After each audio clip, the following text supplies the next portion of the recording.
നമ്മുടെ 4ാം ക്ലാസ്സിൽ നിന്ന് ഈ വർഷം വിട പറയാം അല്ലേ?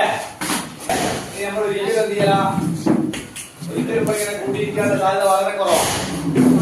ഒരു ഗെറ്റ് ടുഗദർ വെച്ച് കഴിഞ്ഞാലോ നമ്മളെ മുഴുവൻ ആളുകളും ഒരേ സമയത്ത് തന്നെ വരണമെന്നില്ല, ഒരേ സമയത്ത് അവിടെ കിട്ടണമെന്നില്ല. നിങ്ങൾ പഠിക്കുന്ന അടുത്ത പോലെ വേറെ ക്ലാസ്സുകളിലായിരിക്കും, വേറെ സ്കൂളുകളായിരിക്കും, ചിലപ്പോൾ തന്നെ ഒരു സ്കൂളിലാണെങ്കിൽ വേറെ വേറെ ഡിവിഷൻ ആയിരിക്കും. അതുകൊണ്ടാണ് നല്ല സൗഹൃദങ്ങൾ എന്നും ഉണ്ടാവണം കേട്ടോ. നമ്മൾ എന്ത് കാത്തു സൂക്ഷിക്കുന്ന ഏറ്റവും നല്ല സൗഹൃദങ്ങളെ എന്നും ഉണ്ടാവണം കേട്ടോ. നമ്മൾ എന്ത് കാത്തു സൂക്ഷിക്കുന്ന ഏറ്റവും നല്ല സൗഹൃദങ്ങളെ എന്നും ഉണ്ടാവണം. പിന്നെ വേറൊരു പ്രധാനപ്പെട്ട കാര്യം പറയാനുള്ളത്, നിങ്ങൾ സ്കൂളിൽ നിന്ന് വേറെ സ്കൂളിലേക്ക് പോവുക അല്ലേ? അതായത് ഒരു വലിയ സ്കൂളിലേക്ക് എന്തായാലും പോവാ, UP ആവട്ടെ, ഹൈസ്കൂൾ അറ്റാച്ച്ഡ് UP ആവട്ടെ.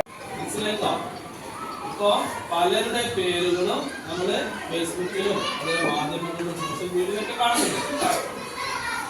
അത് അവരൊക്കെ ഓരോ സ്കൂളിൽ നിന്ന് പോയവരാണ് അല്ലേ?